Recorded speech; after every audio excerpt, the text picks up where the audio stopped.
Welcome back, once again adventurers, to Let's Play Biohazard 2 Real Survival. In the last episode, Claire finally managed to navigate the remainder of the sewer system and managed to reach Sherry and get her out of harm's way. In spite of the fact that she is already infected with the G virus on account of her mutated father William. And Claire also managed to finally fend off the monstrosity that is the crocodile in the process. But now it is time to backtrack once more, as I have a few items that I need to retrieve, just in case. Actually going to be a little bit risky in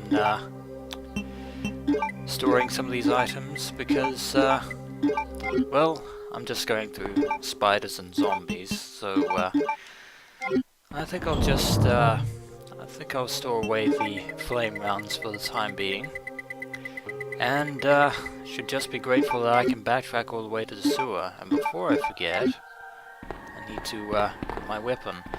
And the factory is a fairly safe place for Sherry to be in, so that's always good. Also, a little bit of trivia here. These corridors beneath the factory, they are very reminiscent of the Biohazard 2 commercials, or rather I believe the second Biohazard 2 commercial, which has Leon and Claire standing back to back as hordes of zombies come from either side of each of the corridors. And back to the Skytram we go. Don't worry, adventurers, this shouldn't take too long. And I still would like to know if this ambient piece of music even has a name, or whether it's will forever remain nameless. Either way, this is nowhere to dilly-dally, because Sherry is still in danger, and so are we at one point. So I'll just quickly run through these spiders as quickly as I can. Fortunately the spider, I won't be affected too much by the poison, and I'll just deal with you. Waste of ammunition, I know, but my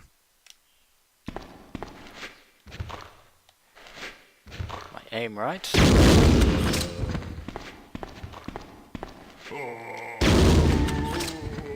And that zombie was only a few feet away from me. And before I go back, I'm actually going to examine the rest of the bodies of these. Apparently I can't examine this particular corpse, but these are the poor unfortunate USS soldiers who were maimed and mauled by William Birkin. The Umbrella Incorporated logo was printed on the mask. Well, if these soldiers were ever captured by, say, another country, it wouldn't be too hard to link them to the Umbrella Corporation. So basically, essentially, Umbrella has its own, the USS are basically Umbrella's very own private army, so to speak. Back we are in the save room for the final time. Once we leave here, we will never be returning, ever. And time for me to actually retrieve all the necessary items, just in case. Taking care to leave behind the valve handle because I don't need it anymore. I'll also take the bow gun, the Colt Army, and the the lighter with me as well. And I believe that is it for our little return trip. Now we have to get back to Sherry as quickly as possible, because we have almost reached the end game of Biohazard 2. We're actually on the verge of entering the Raccoon City Laboratory, where the G-Virus was being developed by William Birkin. And this poor man was probably cut apart by some sort of edge tool, according to Claire. I wouldn't imagine a giant claw or a grotesque arm could ever be described as an edged tool. But no time to ponder, because we have to deal with spiders. And at least they don't crawl along the ground, which is, I suppose I should be grateful for that. Another thing that I should also be grateful for is the fact that I'm actually able to do this on real survival stipulations. Unfortunately, I've been very reasonable with my item management thus far, given how many times I've actually played Biohazard 2 over the years, or over the few short years that I've been playing it. But back down we go, back to the factory, the Marshaling Yard, and back to Sherry again. Actually, before I head back, one more thing I'd like to show you. Of course, in the previous episode I picked up the W box key from here, but now that I have the lighter in my possession, the time has come to finally show you what it does.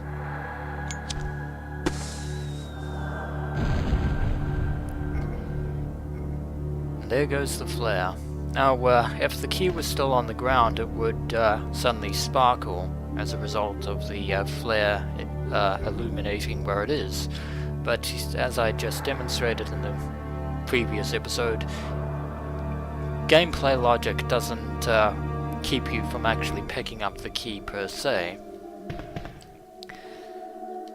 And of course the flare gun was a one-use item, so there's no real point in using it. I think it was there just to signal, as some sort of signal between the sewer and the factory.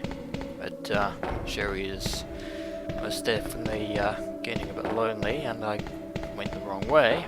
My apologies. Through this area we go.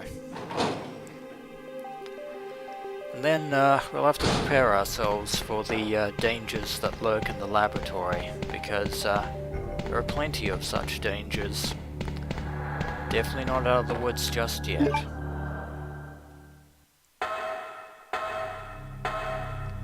And despite my procrastination of sorts, I was actually able to make it here in just under 10 minutes, which is fairly good. And I'll store away the first aid sprays for the time being, as well as the ink ribbon. I'll take the grenade rounds, flame rounds, and the acid rounds. I'll store away the lighter as well, and of course the bowgun bolts, and I'll take some herbs, and I might keep the weapon key on me just in case. And I do love this music, I really do. And I believe the time has come to actually depart the factory.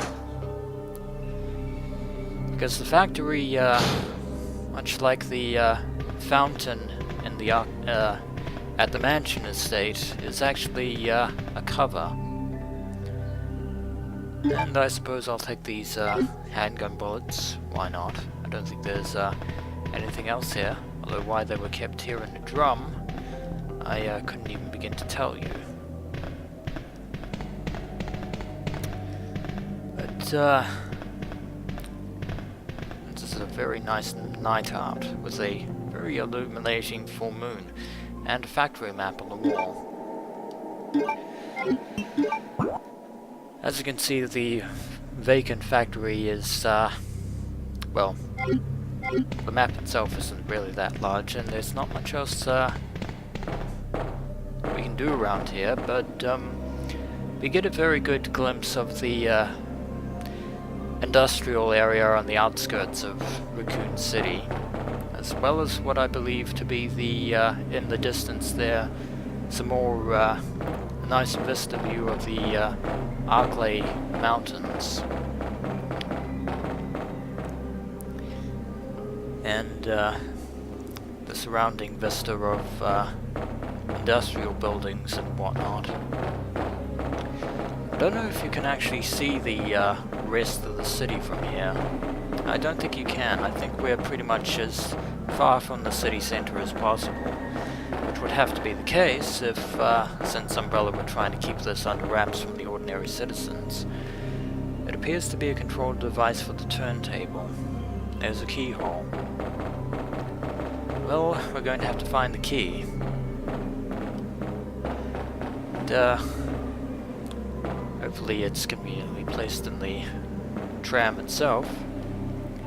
I'll just wait for I was just waiting for Sherry to climb up and join Claire. It's only basic courtesy.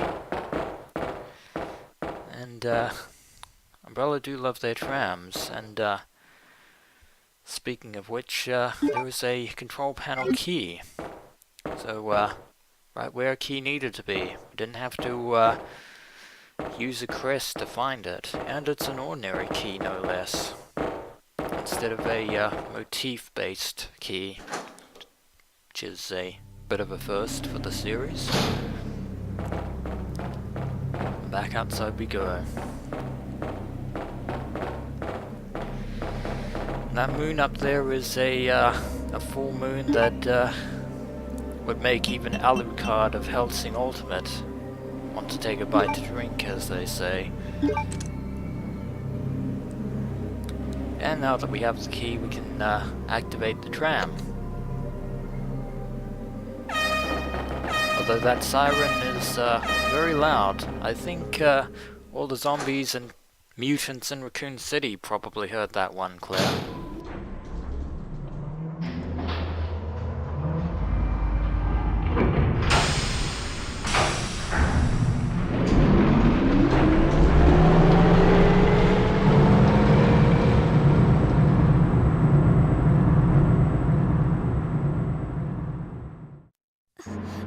Claire, my stomach hurts. Hang in there, Sherry. Her forehead's burning up. I've got to hurry before the embryos pupate.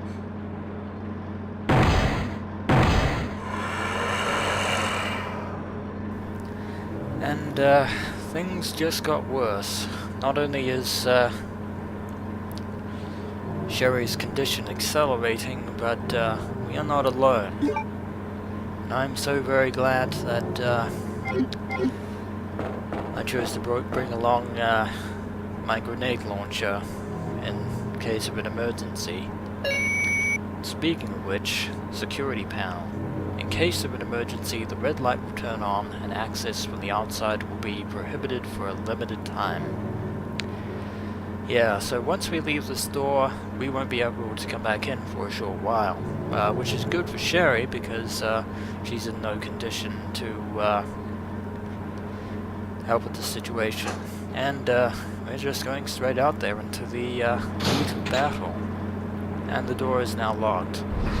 I think I can guess who it is that is gate crashing our way down to the laboratory. Hello, William. And we're seeing more of the G-Virus's mutating abilities. Oh dear word. to get his... Oh, that's not good. Get as much distance as you can. Oh god. Oh, I'm injured. And that was lucky on my part. Oh, that was oh god. Ooh. Ooh, I'm on danger. Probably get some flame rounds going. Oh, and that would definitely have killed... Oh, don't run back towards him, Claire. Need to get back here, and oh, that just missed him. Fire! Fire! Oh, he's wounded. And he's down.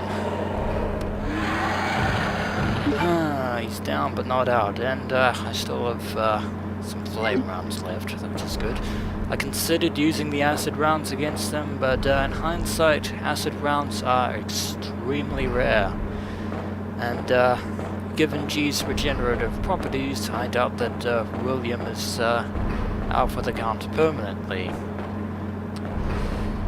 Yeah, that's not going to be the last that we see of him.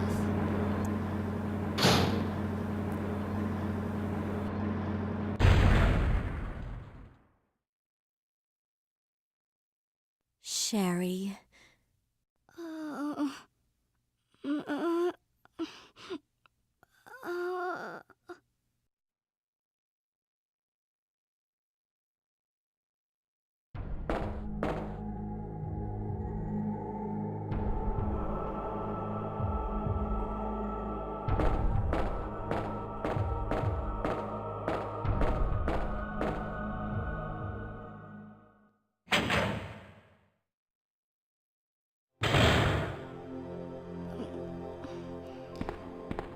Claire?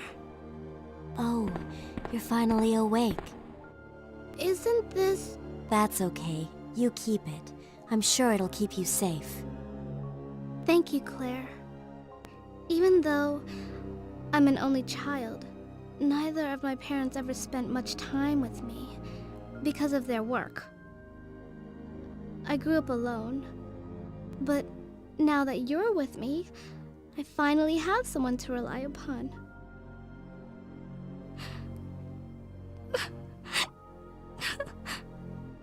Sherry. Rest here for a bit. I'll be right back, as soon as I found the antidote for you. Well, that was a very touching moment between Claire and Sherry there, where Sherry actually mentions that both her parents, William and Annette, were both heavily driven and consumed by their work. But although, in all honesty, William Birkin was a egotistical fool in his younger days, after Sherry was born, his character changed entirely. Even though he was still driven by his research into the G-virus, he, both William and Annette, both actually do care for Sherry. Not that that helps the current situation, unfortunately, but in a nice touching gesture, Claire has given her trademark Made in Heaven vest to Sherry, as you can now see. And also, something else that I forgot to point out is on Claire's left shoulder, in a mirror image of, or a mimicry of Chris from Biohazard, she actually has a holster with the knife in it, even though I don't have the knife in her inventory at the time, or at this time I should say. But believe it or not, we are in the final stretch. We've finally made it to the Raccoon City Laboratory. The final area of Biohazard 2, believe it or not. And I will not say no to green herbs, and I will definitely not say no to more flame rounds. And speaking of grenade rounds, I'm glad I didn't use those acid rounds, because now I have 14 of them, which is incredibly useful. And there's a typewriter with some ink ribbons placed up there. But we can't stay in this room forever. We are going to have to proceed sooner or later. Before we do, I'm actually going to look once more at the turntable of this tram here. And believe it or not, we cannot go back. We cannot go up to the factory again. So, for all intents and purposes, all the items that I just stored up in the factory, for all intents and purposes, are now all down here in the security room item box. 'Cause believe it or not, I'm still doing this on Real Survival, but due to the item or the area design of Biohazard 2, yeah, this one time that I'm going to have to circumvent the Real Survival stipulations in this one instance, but for the rest of our journey through the laboratory, this will be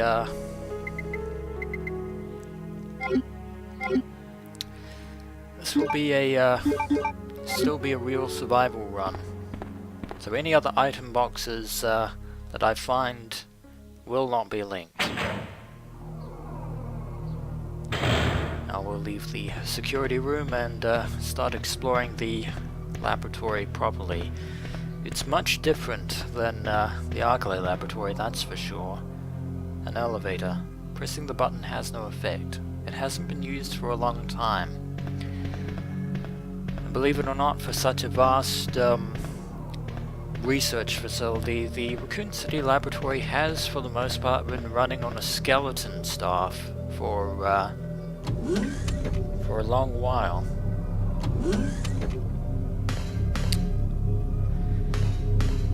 Yeah, the aesthetic of the Raccoon City Laboratory is significantly different than that of its counterpart, which ultimately is no more because it was destroyed by the self-destruct. It appears to be the device in the middle here. A huge breaker system that regulates all the power in the lab. The main fuse has been removed and the power is not active in some areas, but there is still power because as you can hear the electronic thrumming in the background there. This ominous laboratory theme definitely tells us that we are in a place of absolute importance. I think we're going to explore this area here first. And in case you didn't already know that this laboratory was operated by the Umbrella Corporation, now you know. It was also printed outside the security room entrance as well. Now in the 2002 remake of, the 2002 live-action adaptation of Biohazard 2, or Biohazard in general, and I'm just examining the shutter that's sealed firmly in place, which we cannot open because we don't have the power supplied yet. And this door is opened with a card key. Now, to get back to my original tangent, the 2002 live-action adaptation of Biohazard titled Resident Evil combined, retconned, and amalgamated both the Arclay Laboratory and the Raccoon City Laboratory complexes into one general location, and designated said complex as the Hive, which had a lot more employees working around, and had a few office spaces that were more contemporary of 2002 than it was for 1998. The Hive itself was actually an interesting set piece in the film, although having combined the two laboratories from the games together, The mansion had a train that led straight to the underground laboratory, rather than being two entirely separate laboratory complexes, as I've just said. Yeah, the first live-action Resident Evil film is still, I actually do still enjoy it. The other ones, not quite so much. And there appears to be a room here that's completely covered in ice. This door here is completely covered in ice. And this room appears to be filled with some sort of nitrogen coolant or something. What is that I spy on this drum here? It is a first aid spray. And I'm glad I haven't used any first aid sprays up until this point. It appears to be some sort of device here that's working. A control box used for super low temperature experiments. I could set the superconductor fuse here if I had a fuse case. Well, you're in luck, Claire, because it just so happens that the scientists in question actually managed to keep said fuse case in the very room in which it's supposed to be used. Hooray for common sense. Will we take the fuse case? Yes, we shall. So we don't have to go to the opposite end of the laboratory in order to find it, which is always good. So we can just set it here. That explains why the room is so cold, because it actually needs to keep the fuse cool. Otherwise, it could lead to some very serious problems. And a nice little animation of this robotic arm setting the fuse into the fuse case, the superconductor, and we'll take the main fuse. And if we examine it, I can restore the power to the lab with this, which we're going to do at a moment's notice, right away. There's nothing more we need to do here in this area, which is always helpful. It means we can make some more progress. Now, I actually seem to remember that back in the day there was the possibility of a video game adaptation of the first live-action Resident Evil film back in the early 2000s, with the gameplay style being similar to that of Biohazard 2. And let there be light. The fuse now activates the rest of the power in the laboratory. Now we should be able to access certain areas that we weren't able to before.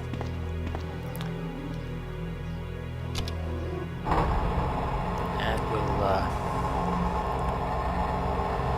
open this shutter right here and see what's inside. It's tightly sealed. There's a panel on the left, so let's have a look at that. 2 or more staff need to be present to enter. Commencing with fingerprint verification. Will we proceed? We shall. Not on file. Well, we're going to have to do something about that.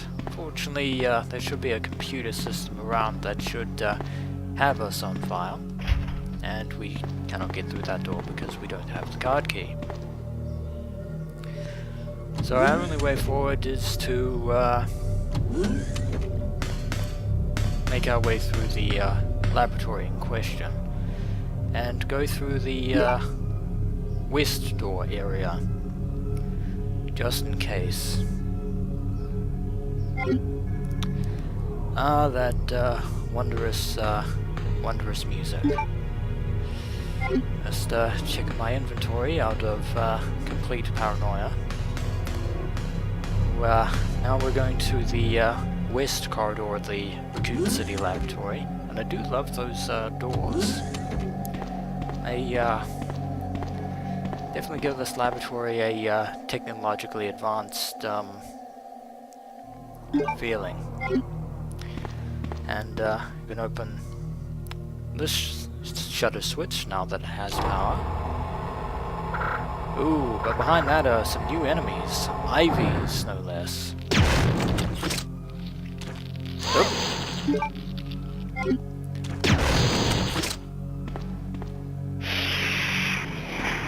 And despite getting some damage on me, they burn to a crisp, because like the plants in from the mansion and the Arclay Laboratory, these plants are incredibly susceptible to fire, because for those of you who play Pokemon, fire beats grass type. Now these ivies are colloquially known as Plant 40, or codenamed colloquially as Plant 43s, the counterpart to the infamous monstrosity known as Plant 42 in the dormitory area. But those plants are alive and quite mobile. So we go in here. This door is locked from the inside. But this door appears to be unlocked, which is really good. And that is a truly ominous sound there. Ooh, and some bowgun bolts. I always like how there are 36 of these in place. Appear to be some blue herbs by the bunk beds there. But there is a glowing monitor over here with a conveniently placed laboratory security manual. Always helpful. Laboratory security manual. Security measures in case of an emergency. In the instance of an uncontainable biohazardous outbreak, all security measures will be directed towards the underground transport facility. In the instance that any abnormalities are detected among cargo in transit, all materials will be automatically transported from the loading zone to the designated high-speed train, at which point all materials will be isolated and disposed of immediately. In the instance of a Class 1 emergency, the entire train will be purged and disposed of without delay. In the instance that the lab itself becomes contaminated, the northernmost route currently used to transport materials to and from the facility will be designated as the emergency escape route. This route will secure passage to the relay point outside the city limits. Disclosure about any information regarding research conducted here or the existence of this facility is strictly prohibited. Since it is top priority to keep all research classified, escape access may be denied under certain extenuating circumstances. Well, I definitely say that we are experiencing some extenuating circumstances. The lab security manual has been filed. And, appears to be, the console says, anti-BOW gas sprinkler. Anti-BOW? Will we turn on the switch? Not yet. Because I think, out of the corner of my eye, I just spotted yet another, user registration. Temporary user registration for the culture experiment room. Username guest, password none. Valid for 24 hours. The user registration has been filed. So we now have a guest registration that should allow us to use the fingerprint system as soon as we can find the computer system which will allow us to do so. But I'm liking this anti-BOW sprinkler system. So what the hell? I'm going to turn it on. And I'm pretty sure that I'm going to be finding and now we know the source of that sound. Living vines. There doesn't appear to be anything on there, and these blue herbs. And the gas is in progress. Research is bad, and that vine is coming out of that ventilation hole. We're gonna have to do something about that. A researcher's corpse. It looks like he poured oil all over the place. Well, actually, well, I could use a flame round here, but loath as I am to waste such bullets. Ooh, and I will need to use it here. You were on fire. Now you should be gone. There is another one.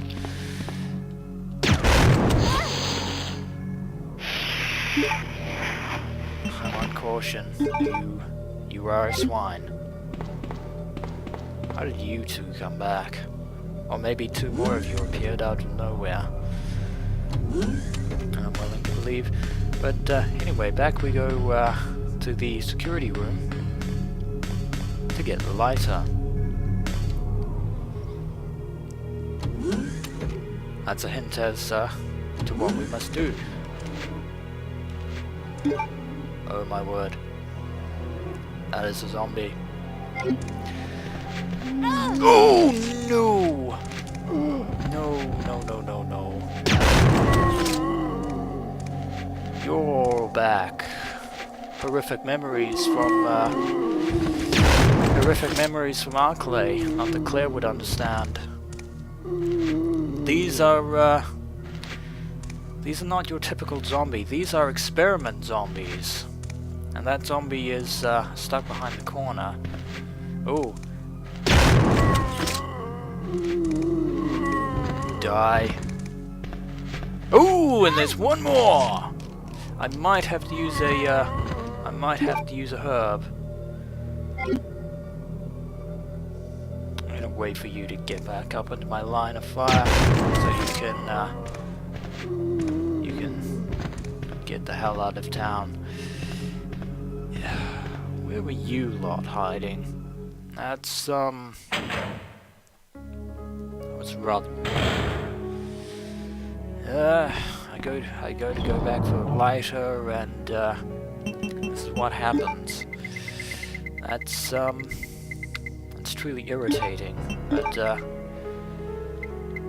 actually, you know what? I think I'll keep the bowgun bolts together just in case, and I'll take the lighter. I think now is probably a good time to save because that was rather rude. I definitely have quite a few ink ribbons at my disposal. 9 ink ribbons in total. I'm not going to be running out of ink ribbons anytime soon. But I believe that that will definitely be a prominent time to save, because remember what I said about dangers lurking around every corner in the laboratories? I was not kidding. There were dangers lurking around every corner in this place. So, with that save now under wraps, I believe now is a good time to end this episode of Let's Play Biohazard 2 Real Survival. When we return, adventurers, we'll deal to those vines in that room and see what is on the other side of that ventilation shaft. As always, adventurers, until next we meet.